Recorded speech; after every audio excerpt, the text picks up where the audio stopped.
स्वागत है आपका एफएम न्यूज पर। मेरा नाम है अंकुर पांडे। चलिए रुक करते हैं उत्तर प्रदेश से जुड़ी हुई खबरों का। बीएसपी विधायक राजू पाल हत्याकांड के मुख्य गवाह उमेश पाल की हत्या के मुख्य साजिशकर्ता सदाकत खान की एक तस्वीर काफी चर्चा में बनी हुई है। इस तस्वीर में समाजवादी पार्टी प्रमुख अखिलेश यादव उनके साथ नजर आ रहे हैं। इस तस्वीर को शेयर करते हुए बीजेपी ने दावा किया कि एलएलबी स्टूडेंट सदाकत समाजवादी पार्टी का करीबी है। इसके साथ ही वो अतीक अहमद के परिवार का भी करीबी था। सोशल मीडिया पर सदाकत की तस्वीर सपा अध्यक्ष अखिलेश यादव के साथ सामने आई है, जिसके बाद ये सियासी घमासान शुरू हो गया है और सियासत का जो पारा है वो एक बार फिर चढ़ता हुआ नजर आ रहा है। ऐसा इसलिए है क्योंकि बीएसपी विधायक राजू पाल हत्याकांड के मुख्य गवाह उमेश पाल की हत्या के मुख्य साजिशकर्ता सदाकत खान की एक तस्वीर काफी चर्चा में बनी हुई है।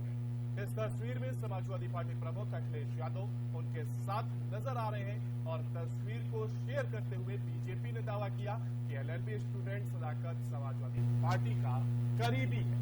इसके साथ ही वो अतीक अहमद के परिवार का भी करीबी था। सोशल मीडिया पर सदाकत की एक तस्वीर सपा अध्यक्ष अखिलेश यादव के साथ सामने आई है। उमेश पाल हत्याकांड में फोटो पर अब ये सियासत गरमा गई है, जहां पर मुख्य साजिशकर्ता की एक तस्वीर समाजवादी पार्टी के नेता या कहे प्रमुख अखिलेश यादव के साथ वायरल हो रही है। बीजेपी ने इसको फोटो को ट्वीट किया है और कहा है कि ये जो सपा है उसका करीबी बताया जा रहा है। बीएसपी विधायक राजू पाल हत्याकांड के मुख्य गवाह उमेश पाल की हत्या के मुख्य साजिशकर्ता सदाकत खान की एक तस्वीर चर्चा में बनी हुई है और ये तस्वीर में समाजवादी पार्टी प्रमुख अखिलेश यादव उनके साथ नजर आ रहे हैं। इस तस्वीर को शेयर करते हुए बीजेपी ने दावा किया कि एलएलबी स्टूडेंट सदाकत समाजवादी पार्टी का करीबी है और इसके साथ ही वो अतीक अहमद के परिवार का भी करीबी था। सोशल मीडिया पर सदाकत की एक तस्वीर सपा अध्यक्ष अखिलेश यादव के साथ सामने आई है, जिसके बाद सियासत गर्मा गई है। देखिए, सियासत एक बार फिर गर्माती हुई नजर आ रही है, जहां पर उमेश पाल हत्याकांड में फोटो पर यह सियासत देखने को मिल रही है, जहां पर मुख्य साजिशकर्ता के साथ सपा प्रमुख अखिलेश यादव की तस्वीर वायरल हो रही है। एलएलबी का स्टूडेंट है सदाकत, जिसकी समाजवादी पार्टी के नेता अखिलेश यादव के साथ तस्वीर वायरल हो रही है। और तस्वीर वायरल होने की अगर वजह की बात करें तो देखिए, बीएसपी विधायक राजू पाल हत्याकांड के मुख्य गवाह उमेश पाल की हत्या के मुख्य साजिशकर्ता सदाकत खान की एक तस्वीर चर्चा में बनी हुई है और तस्वीर में समाजवादी पार्टी प्रमुख अखिलेश यादव उनके साथ नजर आ रहे हैं। इस तस्वीर को शेयर करते हुए बीजेपी ने दावा किया है कि एलएलबी स्टूडेंट सदाकत समाजवादी पार्टी का करीबी है। इसके साथ ही वो अतीक अहमद के परिवार का भी करीबी था। सोशल मीडिया पर सदाकत की तस्वीर सपा अध्यक्ष अखिलेश यादव के साथ सामने आई है।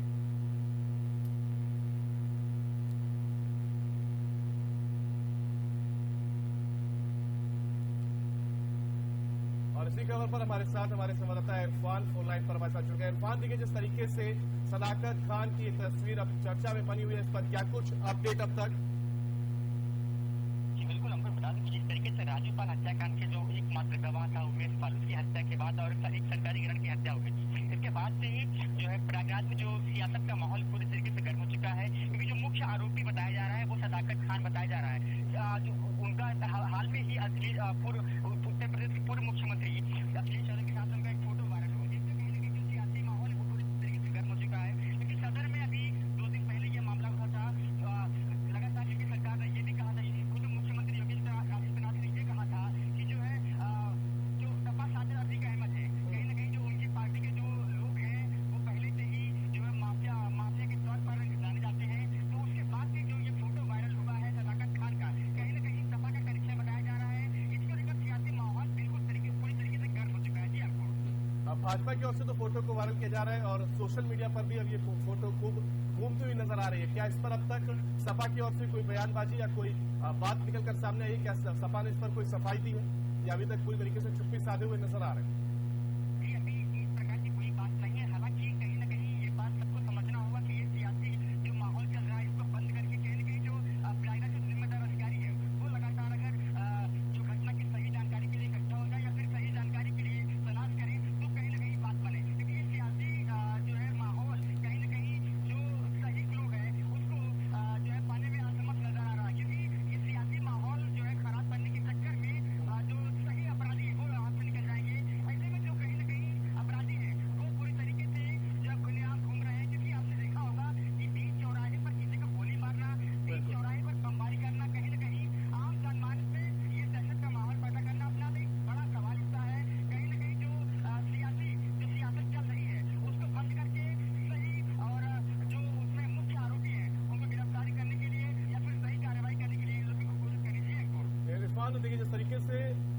रेस्टोरेंट की ये तस्वीर सपा प्रमुख अखिलेश यादव के साथ वायरल हो रही तो वहीं बीजेपी ने ये बात भी कही कि अतीक अहमद के परिवार का भी करीबी बताया जा रहा है। तो क्या कोई वीडियो या कोई फोटो वायरल हुआ है जिस पर अतीक अहमद के परिवार से भी इसको जोड़ा जा रहा है और उसका करीबी बताया जा रहा है?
इरफान, बहुत शुक्रिया आपका हमारे साथ जुड़ने के लिए और जानकारी साझा करने के लिए। देखिए, बीएसपी विधायक है ये राजू पाल हत्याकांड, जहां पर मुख्य गवाह उमेश पाल की हत्या का ये मुख्य साजिशकर्ता सदाकत खान की एक तस्वीर अब चर्चा में बनी हुई है। और ये देखिए, इस तस्वीर में समाजवादी पार्टी प्रमुख अखिलेश यादव उनके साथ नजर आ रहे हैं और साथ ही साथ तस्वीर को शेयर करते हुए बीजेपी ने दावा किया है कि एलएलबी स्टूडेंट सदाकत समाजवादी पार्टी का करीबी है। और आइए अब आपको सीधे विधानसभा लेकर चलते हैं, जहां पर नेता प्रतिपक्ष अखिलेश यादव क्या कुछ करें आपको सुनवाते हैं। क्योंकि गंगा साफ और एक बार सरकार के ही एक मंत्री उस समय के रहे होंगे, माननीय मंत्री जी ने कहा कि हम कृत्रिम बारिश कराएंगे, कृत्रिम बारिश। क्लाइमेट एक्शन में हम 28 राज्यों की सूची में हम 5वें पायदान पर हैं। लाइफ बिलो वाटर, वित्त मंत्री जी हो सकता है कुछ और सोच रहे हो। लाइफ बिलो वाटर, जलीय जीवों की सुरक्षा, जल में जीवन है ही नहीं, सीमा ही नहीं रखती, इसलिए पैरामीटर की दिक्कत नहीं, लिखना नहीं चाहिए वाला है ही नहीं आपका, आप लिख रहे थे कुछ इसलिए मैंने पढ़ दिया ये। लाइफ ऑन लैंड 20वें number, peace justice and strong institution हम 8वें नंबर पे हैं। जब नीति आयोग के ये आंकड़े बताते हों, 6 बजट आपने पेश किए हों, 7वां बजट आपका है, तो हम कहां खड़े हैं इसके बारे में सरकार को जरूर बताना चाहिए कि आखिरकार हम इन पैरामीटर्स में कैसे बेटर होंगे। मैं नीति आयोग की रिपोर्ट और जो उस दिन मैंने डेटा पढ़ा था उसकी रिपोर्ट, इंडिया टुडे में मैं तीनों रिपोर्ट टेबल, अध्यक्ष महोदय मैं आपके माध्यम से टेबल करना चाहता हूं। फिर सरकार कहती है कि इन्वेस्टमेंट आएगा और उन्होंने सपना देखा कि इस बार 33 लाख करोड़ के एमओयू किए गए हैं और उन्होंने 19,000 के लगभग एमओयू किए हैं। ये तस्वीर मेरे हाथ में जो आई है अध्यक्ष महोदय, वो सबने देखी होगी।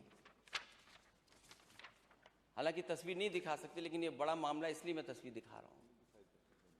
ये टीवी पर चली, सोशल मीडिया पर चली, अखबारों में छपी और न जाने कितना इसके लिए खर्च किया गया होगा। गमलों पे तो खर्च हुआ ही हुआ था, सफाई पे खर्च हुआ था। आज एक अखबार में मैं पढ़ रहा था कि जहां पर इन्वेस्टमेंट मीट हुई वहां 20 दिन से सफाई नहीं हुई है और जितने गमले, जितना कुछ सजावट थी वो सब समाप्त हो चुकी है, सब खत्म हो गया है। तो मुझे लगता है कि जिस तरीके से हवा में 19,000 एमओयू दिखाए गए थे और 33 लाख हवा में दिखाए गए थे, ये सब का सब इन्वेस्टमेंट हवा में ही दिखाई दे रहा है।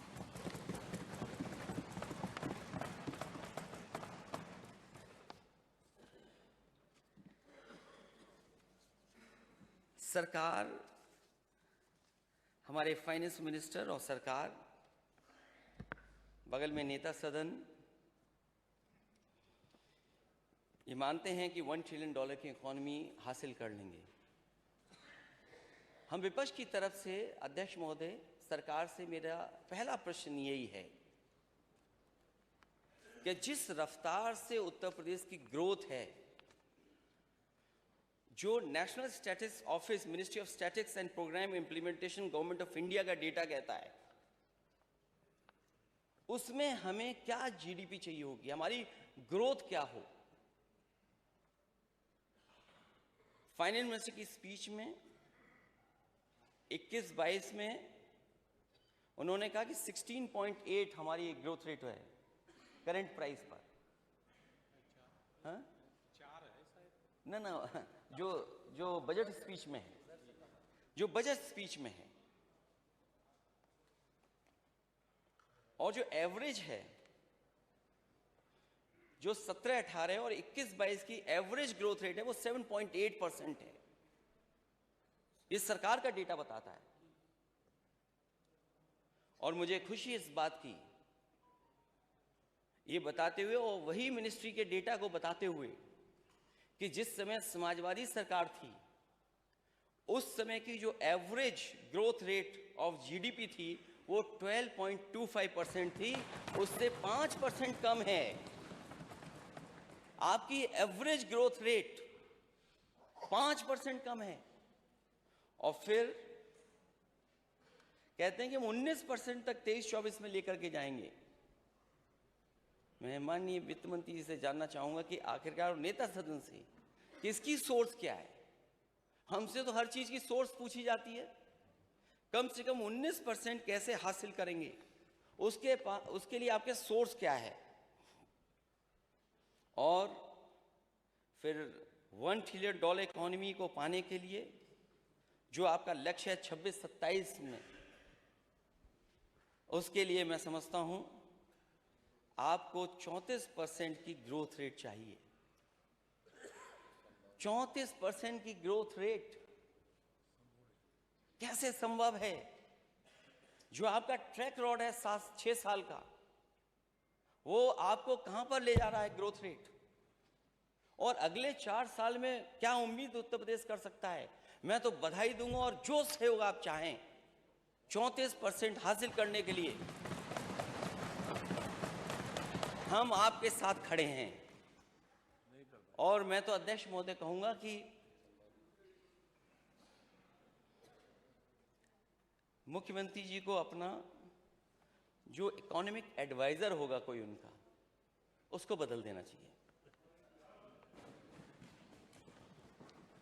और अगर आपको कोई गुमराह करे, इकोनॉमिक एडवाइजर आपको गुमराह करे, जो आपको सही सच्चाई न बताता हो, उस आर्थिक सलाहकार का आप क्या करोगे? नेता सदन जरूर बताएं कि 34% आप हासिल कैसे करेंगे। और मैं अध्यक्ष महोदय कहता हूं, हम समाजवादियों का घोषणा पत्र ले लें, ये 34% हासिल कर सकते हैं। लेकिन उसको हासिल करने के लिए बड़ी बुद्धि की बात हो रही थी। बहुत बुद्धि है, जाने कहां बुद्धि है। अध्यक्ष महोदय, हालांकि मुझे नहीं पता वर्ड अनपार्लियामेंट्री है, पार्लियामेंट्री वर्ड है बुद्धि। मैं अध्यक्ष जी आपसे चाहूंगा कि आप मुझे बताएं कि बुद्धि का बस इस्तेमाल कर सकता हूं कि नहीं कर सकता हूं।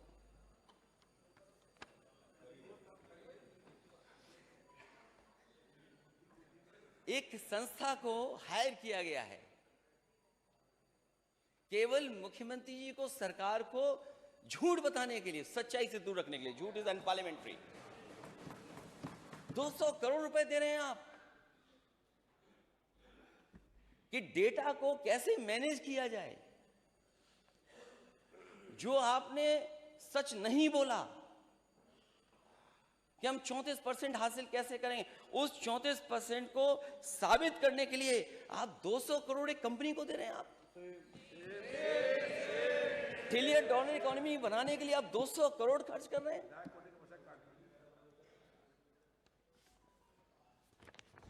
अब समझ लीजिए अध्यक्ष महोदय, माननीय सदस्य, कि जो 6 साल में नहीं कर पाए उन्हें 200 करोड़ रुपए खर्च करने पड़ रहे हैं। इनके आर्थिक सलाहकार फेल, इतनी बड़ी कॉम्पिटिटिव अधिकारी फेल, आपका प्लानिंग कमीशन फेल, आपका वित्त विभाग फेल। 200 करोड़ देकर के डिलॉयट कंपनी से आप सुझाव लेंगे? आपकी सदियों सदियों बनी हुई संस्थाएं आपने धक्का मार दिया उसको। और फिर सरकार कहती है कि 4.2% अनएम्प्लॉयमेंट रेट है। जिस तरह गन्ने में गुमराह करते हैं, हम सदस्य जितने भी विपक्षी हैं वो ये पूछते हैं कि बकाया कितना है। सरकार कहती है हमने इतना पे कर दिया है। हम सभी माननीय सदस्य जानना चाहते हैं सरकार से कि बकाया क्या क्या है। कहते हैं हमने तो इतने लाख पे कर दिया। इसी तरह आप कहते हैं कि अनएम्प्लॉयमेंट रेट 4.2%। ये एम्प्लॉयमेंट का डेटा नहीं हो सकता, रोजगार का और नौकरी का डेटा नहीं हो सकता अनएम्प्लॉयमेंट। अगर सच्चा आंकड़ा सरकार को बताना है तो एम्प्लॉयमेंट रेट बताना चाहिए। एम्प्लॉयमेंट रेट क्या है सरकार की? और अगर ये बात 4.2% की है, या हमारे सदस्य जितने भी लोग हैं अपने क्षेत्र में जाते होंगे, तो क्या उन्हें रोजगार नहीं दिखाई दे रहे हैं? रोजगार नहीं है उनके क्षेत्र में? क्या सबको नौकरी मिल गई? सबको नौकरी मिल गई। इसलिए सरकार को एम्प्लॉयमेंट रेट बताना चाहिए। और जो विभागों में खाली पड़ी हैं नौकरियां को वो कब सरकार भरेगी? और अगर सरकार बताती है, जो मैं आंकड़े पेश कर रहा हूं CMI का ही है, कोई हमारा साथी माननीय सदस्य बता रहा था ये आंकड़ा कहाँ का है, उसी का आंकड़ा देख लीजिए। क्या एम्प्लॉयमेंट रेट जो पिछली सरकार में था, समाजवादियों की सरकार में था, उससे आप नीचे गए हैं कि नहीं गए हैं? अगर हम CMI का ही डेटा देखें, अगर हम centre for monitoring Indian economy का अगर हम डेटा देखेंगे तो 17 से और 22 के बीच में आपके यहां गिरावट हुई है। लोग हताश होकर के बैठ गए, नौजवान निराश होकर के बैठ गया। और इतनी नाउम्मीदी कभी नहीं थी जितनी नाउम्मीदी भारतीय जनता पार्टी की सरकार में आए। लोग नौकरियां और रोजगार की तरफ नहीं जा रहे। और अग्निवीर जैसी व्यवस्था हम समाजवादी लोग कभी स्वीकार नहीं कर सकते। अगर सीमा की सुरक्षा पर आपको नौजवान को भेजना है, जिसे वर्दी पहन करके सम्मान की बात हो, उसे परमानेंट नौकरी चाहिए, पुरानी नौकरी व्यवस्था होनी चाहिए। ये अग्निवीर जैसी व्यवस्था के पक्ष में हम लोग नहीं हैं।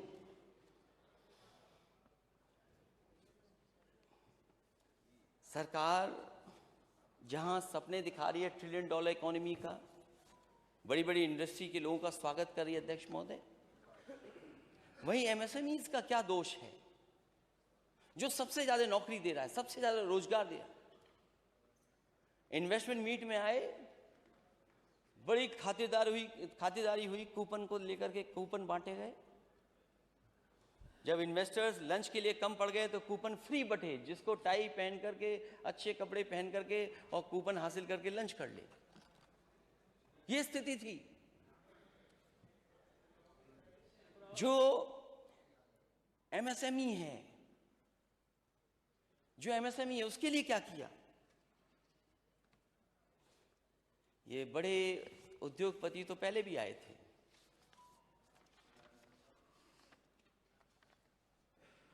आखिरकार जो MSMEs के लिए होना चाहिए था, सरकार ने क्या किया? और सरकार बता रही है कि न जाने कितनी कारखाने लग गए हैं, कितना फाइनेंस हो गया है, न उनको बैंक फाइनेंस दे रही है। और सरकार बताए कि अगर MSME बहुत लगी है इनकी सरकार में, तो आखिरकार बिजली का कनेक्शन कितना लिया उन्होंने? केवल डेटा पे बता देना कि इन्होंने MOU कर लिया, ये सच्चाई से दूर होगा जब तक बिजली का कनेक्शन नहीं बताया जाएगा। एग्रीकल्चर सेक्टर के बिना आप इकोनॉमिक ग्रोथ कैसे पाएंगे? एग्रीकल्चर सेक्टर का क्या हाल है? हमारी नेशनल से भी नीचे बिलो जा रही है एग्रीकल्चर। और कम से कम जो फसलें पैदा हों उनकी एमएसपी तो सरकार दे। क्या सरकार ने एमएसपी दी है? और अभी जितने भी हमारे माननीय सदस्य होंगे वो जानते होंगे आलू की फसल चौपट हो गई है। किसान को जो कीमत मिलनी चाहिए वो नहीं मिल पा रही है। वो बजट में कहा गया कि उनके लिए, इनके घोषणा पत्र में कहा गया कि 1000 करोड़ रुपए से रखे जा रहे हैं कुछ फसलों खरीदने के लिए। मैं अध्यक्ष महोदय आपके माध्यम से जानना चाहता हूं, जो पोटैटो बेल्ट है, आज तक सरकार ने कितनी खरीद की है आलू की? ये सरकार कम से कम आंकड़े हम लोगों के पास रख दे। ओडीओपी बहुत फेमस, सरकार ने पूरा का पूरा प्रचार ODOP, one district one product, एक लंबी सूची है वन डिस्ट्रिक्ट वन प्रोडक्ट की।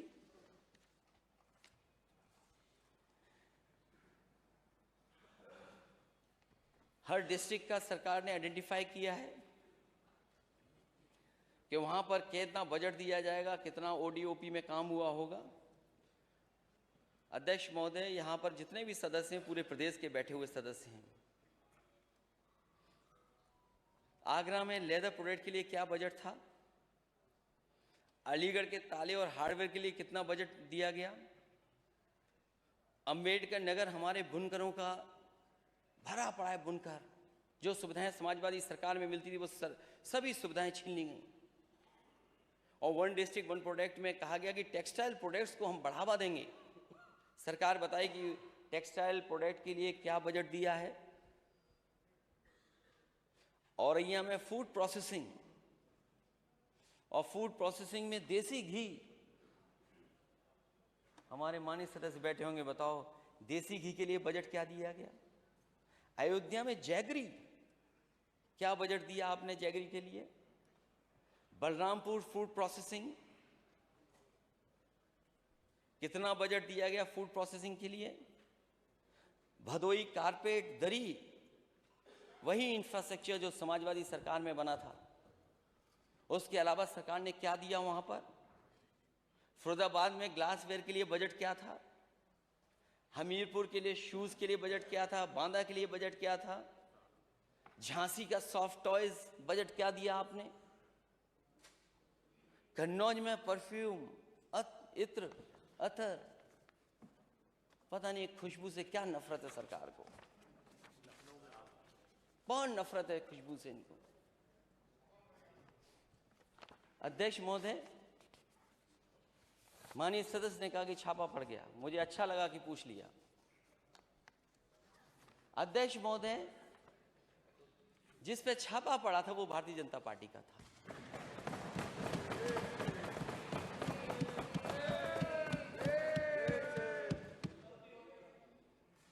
अरे अध्यक्ष महोदय, मैं माननीय सदस्य से कहूंगा अध्यक्ष जी से मिल ले चुपचाप, क्योंकि कानपुर के जिस उद्योगपति पे छापा मारा गया था उससे समाजवादियों का कोई रिश्ता नहीं था। क्योंकि चुनाव उत्तर प्रदेश में था, समाजवादी लोग कैसे बदनाम हों, समाजवादियों पे कैसे आरोप लगे, इसलिए वो छापा मारा गया।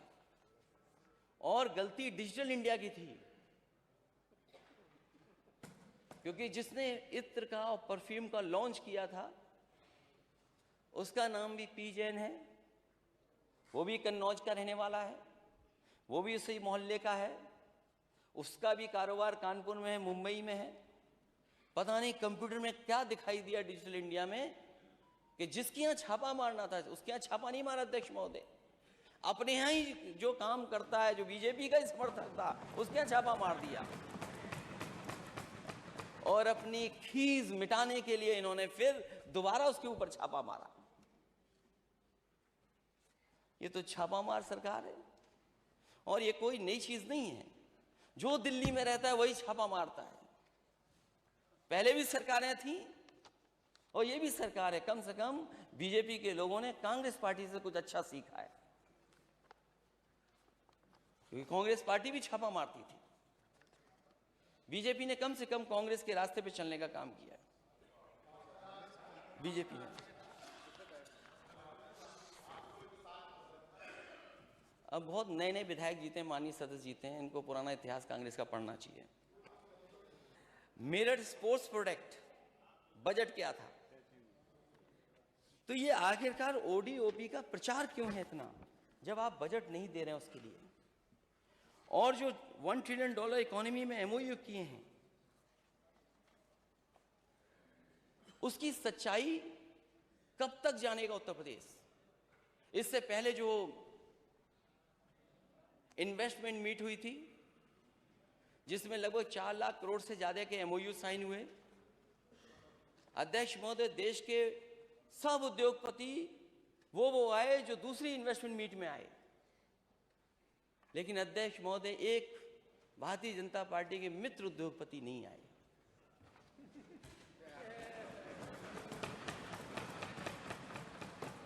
कहां 2 नंबर का प्रचार हो रहा था, कहां 2 नंबर? भारत को गर्व होता है इस बात पर कि भारत का एक उद्योगपति दुनिया में नंबर 1 पर पहुंच गया।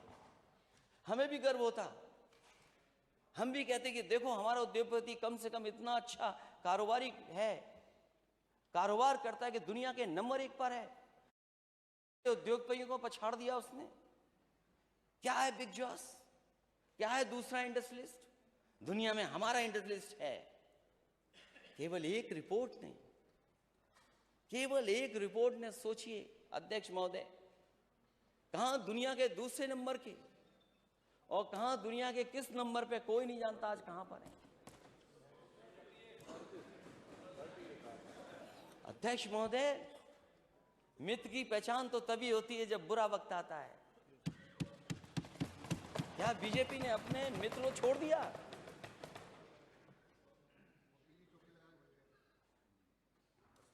अपने मित्र को छोड़ दिया? अरे कम से कम इस इन्वेस्टमेंट मीट में तो आते मित्र। और अगर मित्र को छोड़ दिया तो हमारे जो माननीय वित्त मंत्री जी हैं, वो एक्सप्रेसवे से कैसे लखनऊ आएंगे? जो मॉडल आपने अपनाया, क्या आपका वो एक्सप्रेसवे बन जाएगा? जो मॉडल, जिस मॉडल पे आपने उन उद्योगपतियों को उत्तर प्रदेश में लाए, क्या उस मॉडल से आपका सड़क बन जाएगी? मुझे खुशी है इस बात की, क्योंकि मैं हमेशा इस बात को कहता था कि अगर आप स्पीड को बढ़ा देंगे, और जब कभी भी किसी एक्सप्रेसवे, किसी 4 लेन एक्सप्रेसवे का मैंने शिलान्यास से उद्घाटन किया होगा, तो मैं यह जरूर कहता था, एक अमेरिका की कहावत बोलता था, मुझे अच्छा लगा। अभी रोड ट्रांसपोर्ट सरफेस मिनिस्टर आए थे, उन्होंने भी वही कहा कि हम उत्तर प्रदेश की अमेरिका से बेहतर सड़कें बना देंगे, या अमेरिका के बराबर का इंफ्रास्ट्रक्चर होगा। मैं ये बात कहता था कि अमेरिका ने सड़कें बनाई और सड़कों ने अमेरिका बनाया। और मैंने कहा अध्यक्ष महोदय हमेशा कि if you can double the speed, triple the economy. नेता सदन, शायद ये बात आपके समझ में आ गई होगी जो मैंने कहा कि if you can double the speed, you will triple the economy. और आपका एक्सप्रेसवे कैसा बना है? पूरी गाड़ी अंदर चली गई, लोग बड़ी मुश्किल से बाहर निकले। अगर मुझे वीडियो मिल जाता वो, तो शायद दुनिया में देखने को मिलता कि असली शूटिंग ये होती है।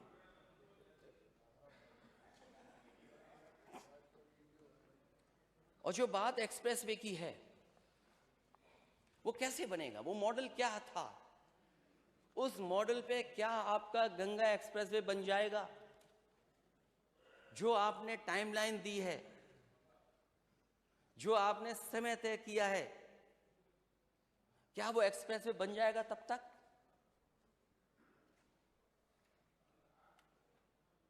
जिस मॉडल पे आपने दिया है अपने मित्र उद्योगपति जी को, मुझे नहीं लगता कि वो बन पाएगा। इसलिए अध्यक्ष महोदय, मैं चाहता हूं आपसे, मेरा सुझाव है आप पर, दिल्ली की सरकार ने कई बार कहा, मैंने नेता सदन को, मुझे लगता है दिल्ली वाले कम सुनते होंगे आपकी,